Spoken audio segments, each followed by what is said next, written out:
They said courage is what it takes to stand up and speak, and courage is also what it takes to sit down and listen, and I got tired of sitting.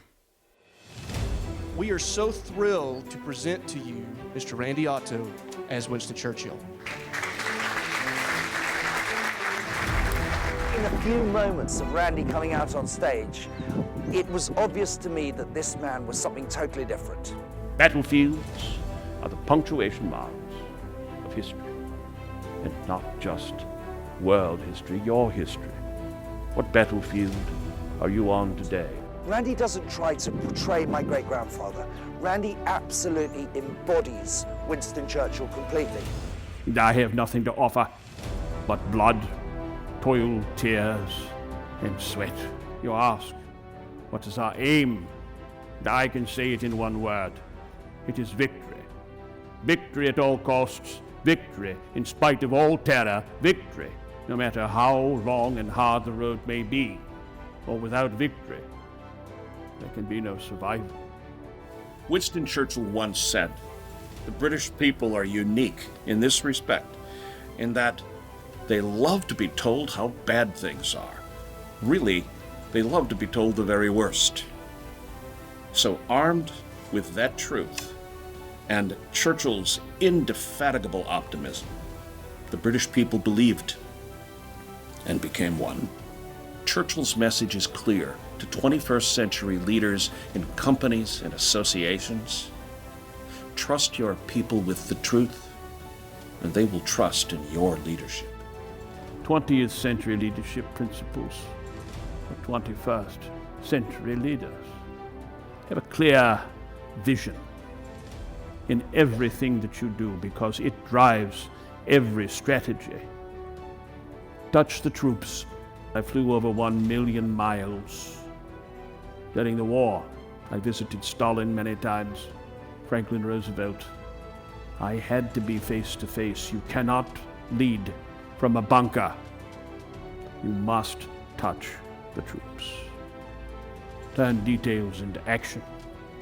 Action this day. Can you believe it? Winston Churchill using a pointer. I like this. This is 21st century. You get to ask Winston. Well, aren't you a bright, shiny penny? How did I feel about getting voted out of office at the end of the war? Well, and why? Well, first of all, I'll tell you what my wife suggested. She said, "Winston, perhaps this is a blessing in disguise." And I retorted by saying, "If it is a blessing, it is very effectively disguised." I'm 143 years old. Not bad for 143. What do you think? Being able to interactively question Winston Churchill during Ask Winston has been a highlight for all audiences. When the alarm sounds, most of London goes underground. I come to the top of the building. I need to see where that night's bombing is the worst. When the all clear mercifully sounds, my car and I go to the worst of it for that evening. That is why I am here. One can't lead from a bunker. One must share in the misery of their constituents. Let us therefore brace ourselves to our duty, and so bear ourselves. The British Empire and her Commonwealth should last for 1,000 years. Men shall still say, this was their finest hour.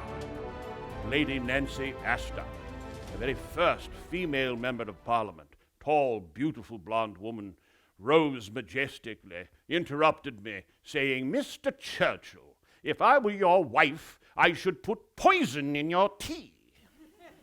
To which I responded as I rose meekly and abjectly, and I said, "My dear Lady Nancy, if I were your husband, I would have to drink that tea."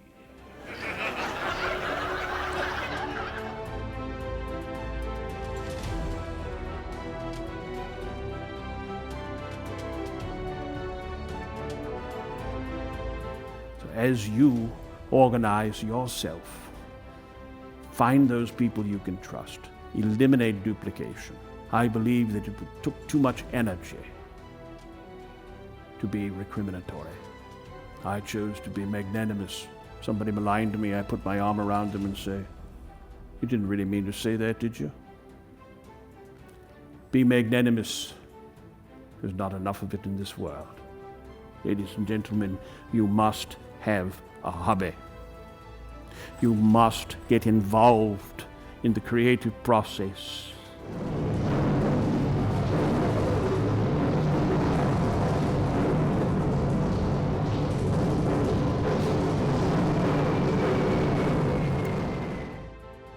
You see, I am an optimist.